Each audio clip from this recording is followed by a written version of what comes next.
নমস্কার। গৌড়বঙ্গ বিশ্ববিদ্যালয়ের পক্ষ থেকে আমরা আজকে 14ই মে রবীন্দ্র জয়ন্তী পালন করছি বা উদযাপন করছি।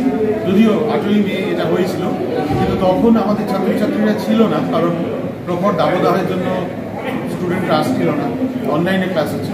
আজকে ছেলেমেয়েরা এসছে এবং আজকে আমরা সকলে মিলে শিক্ষাকর্মী বন্ধুরা, শিক্ষকরা, আধিকারিকগণ এবং ছাত্রছাত্রীরা অবশ্যই সকলে মিলে আমরা রবীন্দ্র জয়ন্তী অনুষ্ঠানটি পালন করছি। কী কী অনুষ্ঠান হবে?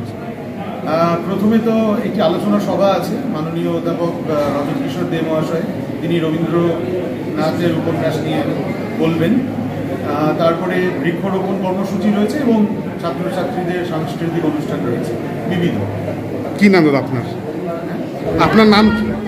আমি ডক্টর সমীপেন্দ্র ব্যানার্জি, এই রবীন্দ্র জয়ন্তী কমিটির জয়েন্ট কনভেনার এবং আমরা জয়েন্ট কনভেনার।